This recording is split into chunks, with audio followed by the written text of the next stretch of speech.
I'm going to be giving away a World Championship replica belt of your choice once we hit 100,000 subscribers, so go ahead and click subscribe today.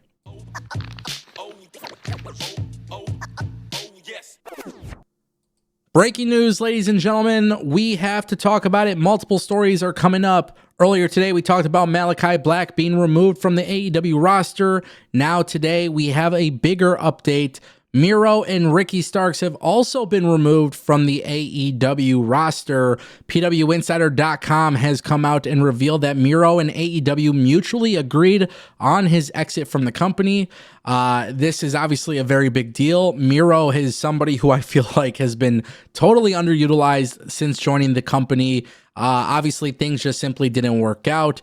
Obviously, there's been no sight of him on television. It's obviously been a very weird thing. Ricky Starks has also been removed from the AEW roster online. We know that he just won the Defy World Championship this past weekend. We know that he's been working House of Glory. We know that he's working the Indies. We know that he previously requested his release from the company. Obviously, things get a little bit more interesting here because with AEW, it seems like they are finally moving on. I've spoken to people. I've talked to people. One of the things that I've been told was that AEW is carefully observing these situations where talent aren't being utilized, talent who don't want to be there. Obviously, you have to think about budget as well. WWE just did their budget cuts. I think obviously for AEW, you have to be mindful that you're trying to maximize your profits. If you don't have plans for people, if you're not going to utilize them, you're obviously not going to pay them to do nothing. Now, the real question begins at the non-compete clauses. We don't really know if Tony Khan will have a non-compete clause in this situation for Miro. We don't know if there's going to be one for Ricky Starks, but it looks like these are actually releases. So who really knows? Obviously, Ricky Starks and Miro, both of these guys completely underutilized, completely could have been booked better. They have such a high ceiling, and for some reason, nothing was actually done with that. So obviously, this creates a big conversation as to whether or not AEW knew what they were doing.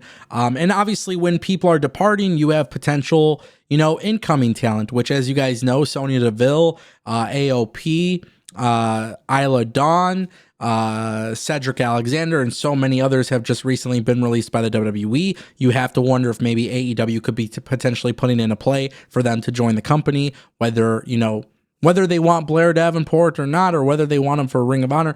There's always that conversation that needs to be had. Obviously, this is a very big deal. Malachi gone, Miro gone, Ricky Starks gone. I really look forward to seeing where they go next, what happens next, and you have to wonder if WWE will be calling.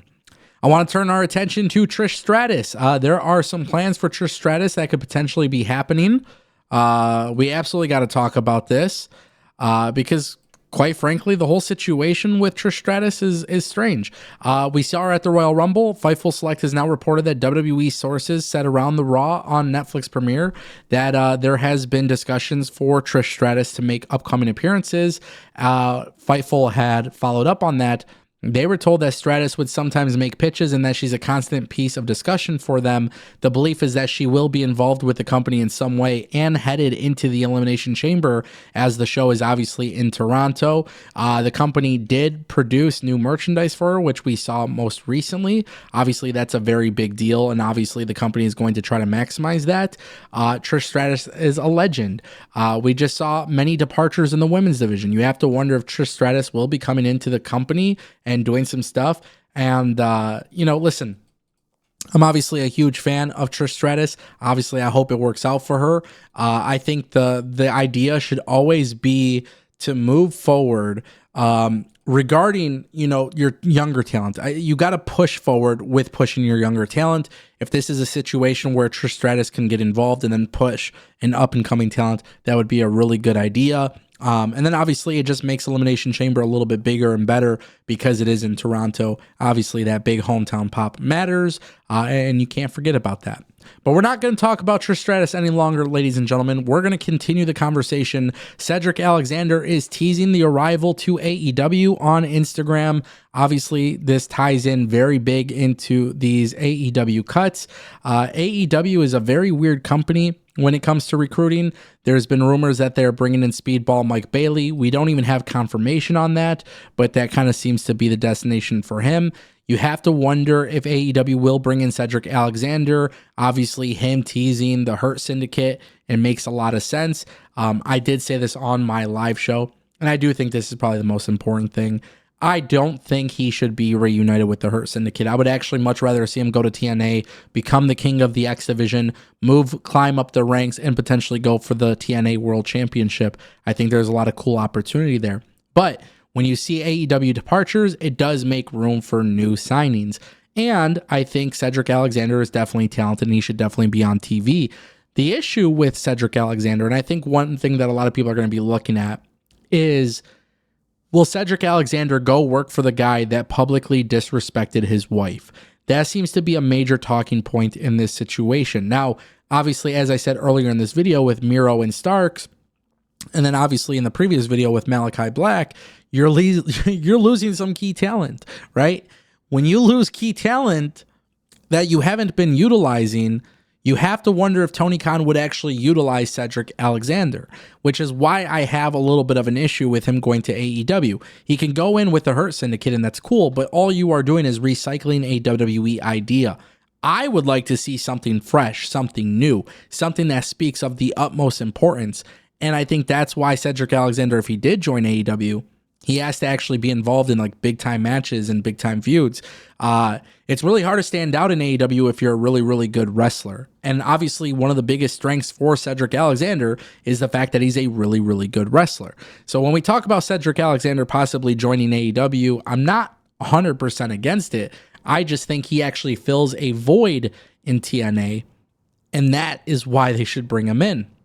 With AEW, even if you're losing Miro and Starks, there's not actually a void here. Losing Malachi, losing Starks, losing Miro, there's no void because these guys weren't being utilized to begin with. Now, if perhaps AEW was getting rid of, Okada or the Elite or Kenny Omega or Ospreay or Ricochet, then obviously that's a little bit different because then they're losing the very, very big part of their main event scene.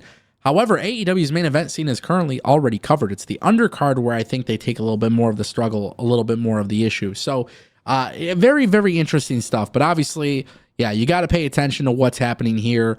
Obviously, WWE cuts, AEW cuts. I think we're going to see more people leave AEW. One thing that I was really told specifically is that AEW will be more aware of these situations of talent coming and going. And I think, for AEW, that would make the most sense. You gotta watch your money. And, yeah, it is what it is. You know what I mean? So, listen, guys, wrestling is on fire right now. You got to click subscribe. Don't forget the giveaway at 100K. You don't want to miss out when these new videos are dropping. So, subscribe at 100K. Ladies and gentlemen, I'll see you guys next time.